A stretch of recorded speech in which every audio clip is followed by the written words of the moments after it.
Cheers. You've stumbled on into the Tap Takeover Podcast. Welcome to Beer News. That's right. It's Beer News, bitch! Get it while it's fresh!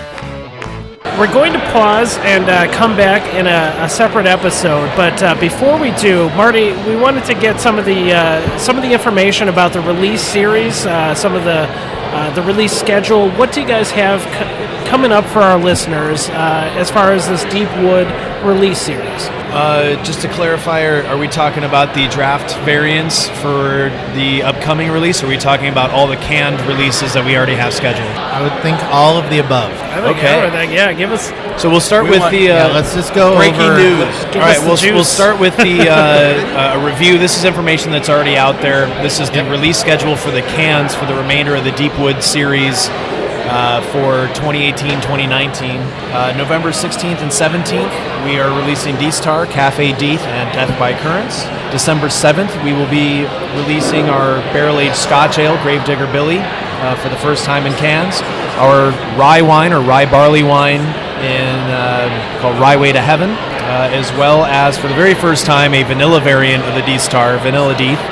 That, again, is the December 7th release. And then January 18th, we'll be releasing a crowd favorite, Straight Jacket, English barley wine aged in bourbon barrels for 1 year with a little bit of the older stuff blended in. Brand new brand, play on our Rye Way to Heaven, the rye barley wine called Boss Rye Way. And that is Rye Way to Heaven, aged in Whistle Pig, Boss Hog, Armagnac barrels. And Boss Hog is the cream of the crop for the Whistle Pig rye distillery up in Vermont. Their Boss Hog barrels change every year. It's the barrel that they finish the Boss Hog product in. So last year it was the Armagnac barrels from France, so we filled about a dozen of those barrels with our Rye Way. And we'll dose in to taste. You know, those beers are still aging at this point, but we will blend in other Rye Way barrels from other distributors or other distilleries to maximize the complexity and flavors that we want from what we consider to be a very premium product. So that is Boss Rye Way. Look forward to that.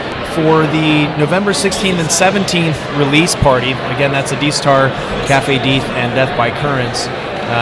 We have a couple of small-scale micro batch, oftentimes just single barrel draft only variants. The first that I'll list here of the 6 I believe we're doing is called La Petite Deth, which is our Alderon, which is the base beer for D-Star before barrel aged in second use cognac barrels. These are the same French oak barrels that we aged our Mineshaft Gap barley wine in last year. So that beer took out most of the spirit and the cognac from the lumber, and we just have this beautiful, sophisticated, slightly lower ABV, less spirit character, but still 13% alcohol. What we call in French a small Deth. So that is again La Petite Deth. That's going to be pretty awesome. We're going to have a small batch Woodford Reserve, the Master Distiller series, or whatever that series is called. We have 2 barrels from that series that we aged some D-Star in. Pardon me.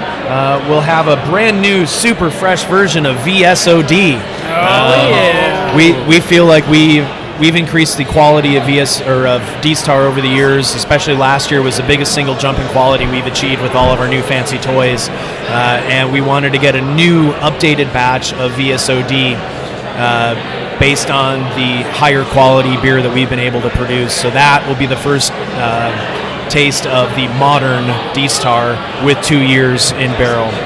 So that will be VSOD 2018 draft only.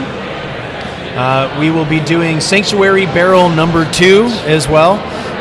Again, Sanctuary is this super specialized 1 barrel at a time program that we're going to be growing and using as a farm system for major releases going forward. This is Sanctuary number 2 is Double Barrel VSOD 2018.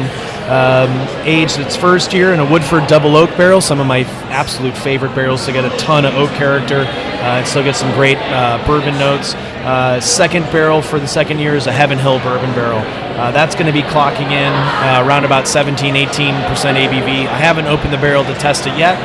She's still sleeping, but expect something absolutely bonkers from that.